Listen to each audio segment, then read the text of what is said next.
Back to the story everyone is buzzing about today. Did Ben Bernanke and Hank Paulson pressure Ken Lewis, head of Bank of America, into keeping quiet about the losses at Merrill Lynch?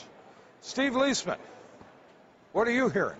Mark, we talked with a government official today who said at least Ben Bernanke, that's what the government's saying, did not pressure Ken Lewis when it came to any parts of disclosing either the losses or the transaction relative to the government stepping in, which was January 16th. The trouble you have here, Mark, is this incredible quiet period.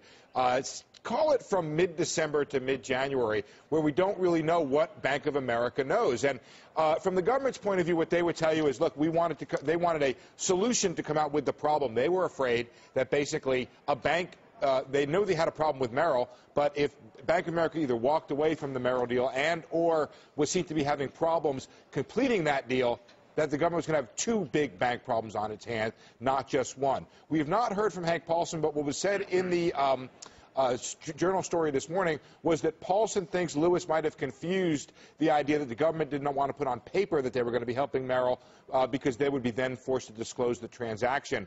Mark, when I read the transcript that was in the journal this morning, I don't know if what Lewis is referring to is the government help or the losses at Merrill. That's unclear. We're trying to get some clarity on that. Well, here's the problem. Okay. Or here's one problem. As you well know, there is a duty to disclose material information. Right. And that duty is not modified by force majeure or anything else. Right. And if Lewis did not disclose material, I guarantee you, sharp securities lawyers are going over this right now, figuring out who they can sue. Well, there are a number of lawsuits already in that regard, and the losses at Merrill and when they were disclosed is a huge issue right now. But what has been raised this morning by the journal story is essentially Lewis's contention that the government told him not to disclose these losses. Wouldn't make any difference. Well, yeah, that's true from a legal point of view, but it would make, I think, difference from a public policy or public point of view as to whether or not. That's the fascinating question. Right. Now, put yourself in Ken Lewis's shoes and give yourself these choices. I violate the disclosure of material information requirement, or I risk toppling the nation's financial system. Exactly. You know, that's a hell of a spot to be in.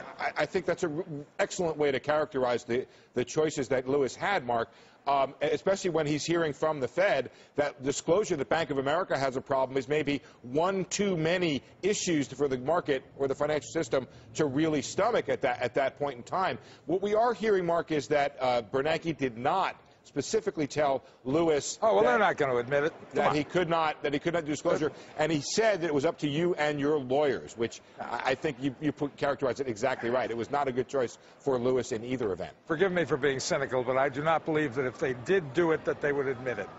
All right, thank you. Steve Leisman. I don't forgive you for being cynical, Mark. It's one of your endearing qualities. I mean, what do you expect, Mark? Ben Bernanke to say, actually, you know, I did tell him that. I was really worried that day. That's not going to happen. And no. Paulson's not going to admit it either. No. The CNBC has obtained a letter that New York Attorney General Andrew Cuomo is going to be sending to both regulators as well as lawmakers on the Bank of America Merrill Lynch deal. The New York Attorney General saying that his probe into the bonuses paid at Merrill Lynch, those $3.6 billion in bonuses, has also uncovered information that raises questions about not only transparency of the TARP program, but also questions about disclosures at Bank of America. Again, all of this concerning its acquisition of Merrill Lynch. Among the attachments included in this letter is an email from Mr. Lewis to the board of the Bank of America, suggesting that regulators and BofA, they do not want to make any public disclosures about the problems at Merrill Lynch prior to the deal being completed. And also, there are board minutes at which Mr. Lewis suggests to the board that the Federal Reserve and the Treasury have suggested that the board, as well as management, could be removed should this deal not be completed.